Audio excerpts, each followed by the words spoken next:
Olá! Hoje a gente vai fazer uma análise mais a fundo de um texto, assim, bem denso, impactante. Um resumo explicativo do livro de Jó. Hum, Ele fica lá no Antigo Testamento, né? Antes dos Salmos. É um dos livros mais antigos da Bíblia, escrito em poesia, sabedoria. Pura poesia e sabedoria. A nossa ideia aqui é pegar os pontos centrais dessa história toda, que fala de sofrimento, de fé e daquela busca por respostas de Deus, sabe? Tudo baseado nesse material que a gente recebeu para analisar. Exatamente. E o material que a gente tem em mãos, ele vai direto naquela questão fundamental, né? Por que coisas ruins acontecem com pessoas boas? A pergunta de 1 milhão, né? Totalmente. O material dá um resumo da narrativa, faz uma análise, capítulo por capítulo, mais ou menos, e destaca os ensinamentos, os personagens. O foco é entender como o livro aborda essa questão da justiça divina e da fé no meio da dificuldade, né? Da adversidade. Bom, a história começa apresentando Jó, um cara descrito como justo, temente a Deus, rico, respeitado, tudo de bom. O pacote completo, né? Pois é. Só que aí, como o resumo explica bem, surge um desafio lá no céu. Satanás desafia Deus basicamente dizendo que Jó só é fiel por causa da vida boa que ele leva. Tipo, interesse puro. E aí Deus permite um teste, né? E Jó, bom, ele perde tudo: bens, os filhos, a saúde. É uma devastação. Exato. E o ponto crucial aqui, que a fonte destaca bastante, é que mesmo nessa dor gigantesca, Jó de início não culpa Deus. Ele fala aquela frase famosa: "O Senhor o deu, o Senhor o levou, louvado seja o nome do Senhor." Essa reação inicial é fortíssima. Já mostra que, segundo o livro, o sofrimento não é assim automaticamente um castigo por pecado, né? Não é uma equação simples. Não mesmo.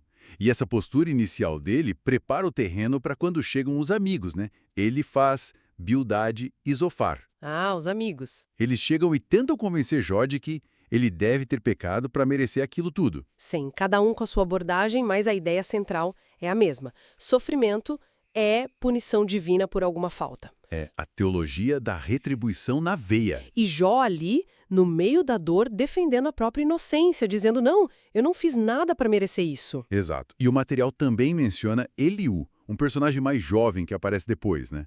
E ele traz uma visão um pouquinho diferente. Ah, sim. O Eliú, ele sugere que talvez o sofrimento possa ter um propósito é, de correção, de aprendizado, sabe? Não só punitivo. E o fascinante é justamente esse confronto de visões sobre a dor, sobre Deus. É um debate teológico intenso ali no meio da tragédia pessoal. Totalmente. E depois desses longos debates, Deus finalmente responde a Jó. E aqui a coisa fica muito interessante. Fica mesmo. Porque Deus não oferece para Jó aquela explicação direta, o porquê que ele tanto queria. Não dá. Em vez disso, como o resumo aponta, Deus meio que demonstra a sua imensa sabedoria, o poder dele sobre a criação. Ele faz perguntas a Jó, sabe, mostrando como a compreensão humana é limitada diante dos planos divinos, É quase um quem é você para questionar o Criador do universo, né? mas de forma poética. Exatamente. A mensagem é clara: a soberania de Deus, o poder e a autoridade dele estão muito acima da nossa capacidade de entender tudo, transcende a nossa lógica. E no final, como termina? Bom, no capítulo final vem a restauração. Primeiro, Jó reconhece essa soberania divina, se arrepende de ter questionado Deus de forma tão veemente, talvez. Humildade, né? E o interessante é que Deus elogia a sinceridade de Jó, mesmo na dor, mesmo nos questionamentos.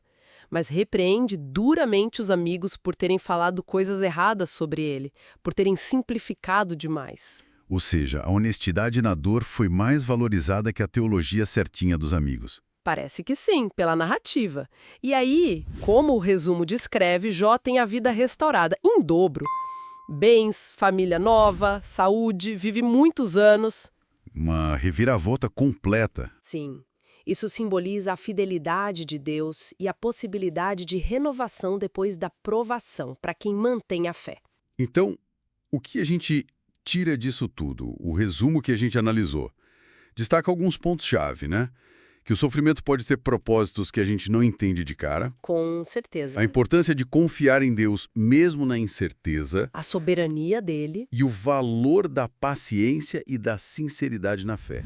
Aquela famosa paciência de Jó. Que não é passividade, né? É importante dizer isso. Não é ficar quieto e aceitar tudo. Não é? Não.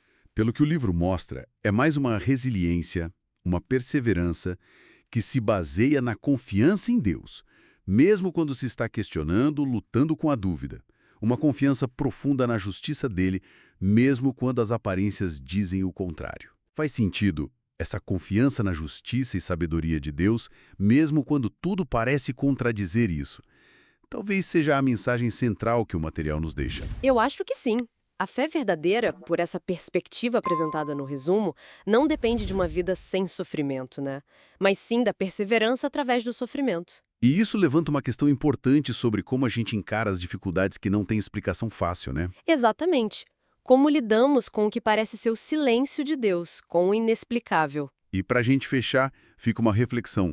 O resumo enfatiza que Deus elogiou Jó pela sinceridade, mesmo quando ele estava assim, angustiado, questionando duramente. Um ponto muito forte. O que isso pode indicar para a gente sobre a relação entre fé, a dúvida honesta e a maneira como a gente pode se comunicar com o divino, especialmente em tempos de crise?